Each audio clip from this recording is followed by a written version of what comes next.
Welcome back to the Gridiron Expert. We're continuing our Pac-12 football predictions today, and our next team is coming off their second straight double-digit win season, but lose some key starters on the offensive side of the ball and might see their record slip a little bit. They are the USC Trojans.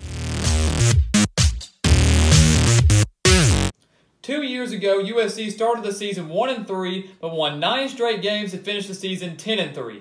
Last year, the Trojans started off 4-0, won the Pac-12 championship en route to an 11-win season, and you have to give a lot of credit to what Clay Helton has done with this Trojans team entering year 4. But this season is probably going to be one of the toughest tests for Helton as head coach of the Trojans. They have a lot of talent they have to replace. Of course, the big name that we all know is Sam Darnold at the quarterback position, but they also lose their star running back and Ronald Jones and their leading wide receiver in Deontay Burnett. So it's going to be a very difficult job to replace those key offensive starters. They do return 7 overall on the offensive side of the ball. The key is going to be who's going to be quarterback, who's going to replace their star quarterback and Darnold. Is it going to be Matt Fink, JT Daniels, or Jack Sears? And I think my money is going to be on Matt Fink right now. But we'll have to wait probably until close to that Week 1 game against UNLV until we find out about that. But I would think it would be probably Fink or maybe even Jack Sears. JT Daniels coming in as a true freshman. I don't know if he's going to be able to take over the starting job. They do have their key wide receiver coming back in Tyler Vaughn and Michael Pittman. So solid wide receiving core there for whoever's at quarterback, and 4 offensive linemen returning for the Trojans as well. So this offense will still be solid, but like I said, it's going to really depend on how quickly they're able to replace Sam Darnold at the quarterback position. On defense, they returned 6 starters from last year. John Houston and Cameron Smith, both leading that linebacking position. You're also going to have Isaiah Langley, Iman Marshall, and Marvell Tell III leading that secondary for the Trojans. A very, very solid secondary core for the Trojans this season. A team that a lot of people are kind of counting out of the Pac-12 race, or some are at least, because of the talent they lost, but will still be a legitimate threat, just not going to be ranked as highly or talked about as much as they were last year, especially at the college football playoff race. But they have the schedule, if they can pull off some upsets, to get back into the Pac-12 championship game and try to compete for a college football playoff spot. They open up the year against UNLV, and that's obviously not going to be an issue for the Trojans this year. At least I wouldn't think so. But then a key test and a key Pac-12 game in Week 2 on the road at Stanford. Last year, USC annihilated the Cardinal 42-24 in the regular season, and of course, once again, beating Stanford in the Pac-12 championship game. So this is going to be a very interesting game here. Stanford, of course, going to have revenge on their mind. Over the years, we've seen some classic USC-Stanford games, some major upsets between these two squads. This is a Stanford team, though, that has KJ Costello at the quarterback position, and then Bryce Love at the running back position. Obviously, one of the Heisman frontrunners this year. The key, obviously, is going to be for USC to shut down Bryce Love, take away some of the holes, and make sure he can't beat them on the ground. But I do think KJ Costello is going to be able to beat the Trojans through the air. It is at Stanford, and this is a Stanford team that I think is going to be very, very strong, probably Washington's biggest threat in the Pac-12 North. I'm going to give USC their first loss of the season to the Cardinals, so obviously not starting off 4-0 this year. Then at Texas, so this is a very brutal first part of the schedule for USC, right, for their bye week. Back-to-back road games against very, very solid teams in Stanford and Texas. Texas, as we all know, a very difficult place to play. They return 14 starters. You've got Sam Ehlinger or Shane Buechele at quarterback, or both. Maybe Tom Herman will choose to use both of them at the quarterback position. Last year was an instant classic, much like we saw, I believe, back in 2005 in that Rose Bowl between USC and Texas. USC winning the game out in California 27-24 in double overtime. And that was a big shock because I don't think a lot of people expected Texas in Tom Herman's first year, especially after losing Week 1 to Maryland, to come in there and give USC such a big fight. But they did. This year being at Texas, revenge on their mind. That Texas team that I think is truly is the biggest threat to Oklahoma in the Big 12. This is a Texas team that's very, very dangerous. 2 very solid quarterbacks, great running back, great wide receivers. The defense, despite only returning 7 starters, is all upperclassmen. They're all either juniors or seniors. I think the projected starters are juniors or seniors, and the majority of them are actually seniors. This is a very, very experienced Texas squad, a very deep Texas squad,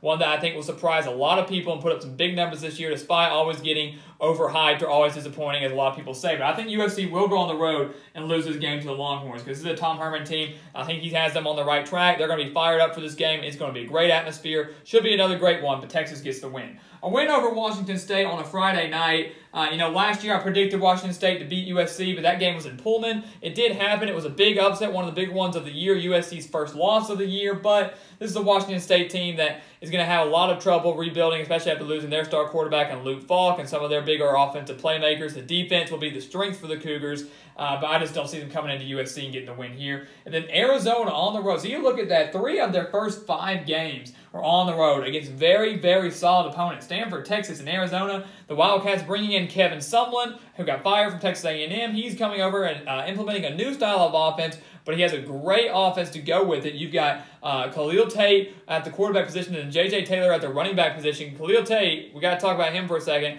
I believe Sports Illustrated ranked him as one of the best players in the entire nation, not just the quarterback position, but the entire nation.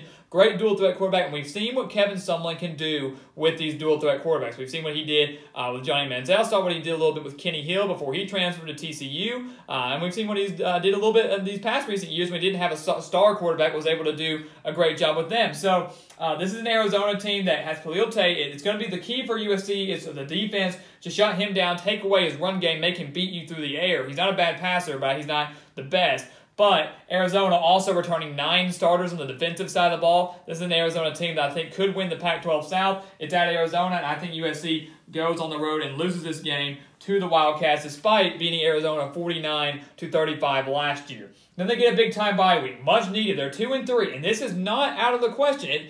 Look, 2 years ago, USC started off 1-3. So, yes, USC has talent, but it's not impossible to say if they can start off 2-3, especially with 3 of their first 5 being on the road against very, very difficult teams. A bye week going into Colorado, they get a win over the Buffaloes, a Colorado team that should be able to get back to a bowl game, but it doesn't have the type of talent that they did 2 years ago when they made the Pac-12 championship game. USC is going to be rested. It's at home. They get a win over the Buffaloes. On the road at Utah, given a USC loss here as well, because Utah last year came in to USC and only lost that game 28-27.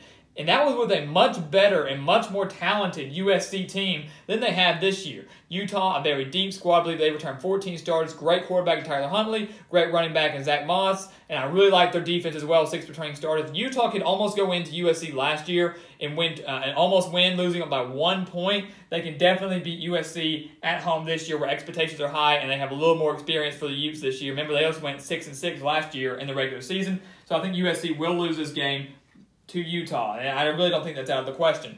Arizona State, back at home. Herm Edwards, great quarterback in Manny Wilkins, but it's an interesting experiment that the Sun Devils have chosen to hire Herm Edwards for this season. I think that USC gets a win over Arizona State, and I'm really curious to see how the Sun Devils do this year in Edwards' first year. Is he going to get them back on track? I mean, they had a great year last year. It was kind of a shock they fired Todd Graham. Arizona State has some talent, could get back to a bowl game, but I want to give USC a win here. I'm certainly going to give them a win over Oregon State.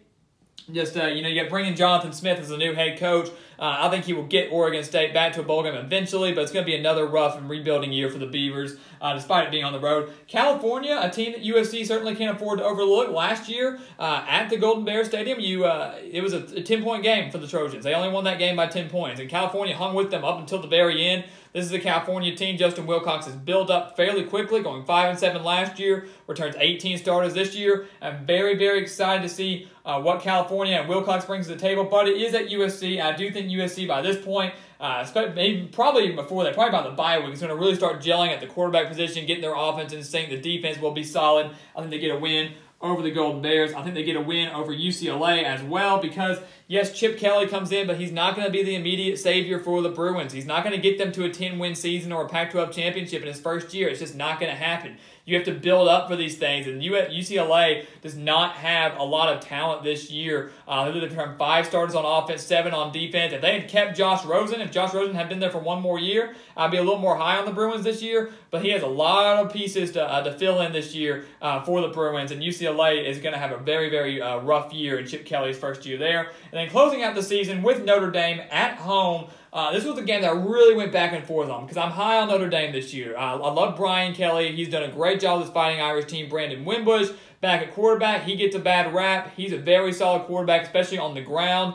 A Notre Dame team that I think if they only lose once, it's certainly going to be in contention for the college football playoff. Obviously, it hurts them to not have a conference championship game, but I'm going to give the win to USC here. I think Notre Dame might overlook the Trojans just a little bit. It's always a pretty good game. I mean, despite last year's game, 49-14 in Notre Dame's favor, usually it's a decent game between the Fighting Irish and the Trojans, and not always, but I think USC gets the win over the Fighting Irish. I think their defense gets the job done, shuts down Notre Dame's offense. It has a couple holes to fill there, and they give Notre Dame a crushing loss, especially if they're still in contention for the playoff in the season finale. And that's going to give USC an 8-4 record on the year. And I know to some USC fans that's going to be very, very disappointing, but I think it is somewhat realistic. I mean, if you look, they do a great job after the bye week, winning 6 of their last 7 to close out the year. That first half of the schedule is where they're going to have to make their move. If they want to get to a 9-win, 10-win season, make the Pac-12 championship, they're going to have to make the run here, probably stealing one on the road against Arizona, Stanford, or Utah. And that's extremely possible, but those are some solid teams there. Luckily, they do avoid Washington. That's huge for them. But this first half of the schedule, those first 5 games, USC probably needs to get out of there with a winning record to even stay in contention for anything major. 3-2, 4-1, or 5-0 would be great for USC here. I just don't see it happening. I think they start off the season 2-3, but finish extremely strong, much like they did 2 years ago. So 8-4 for USC on the 2018 season. As always, please go check us out on Twitter at Gridiron Expert, on Instagram at The Gridiron Expert, and always here on YouTube. Please continue to like, comment, and subscribe, and we will see you next time on The Gridiron Expert.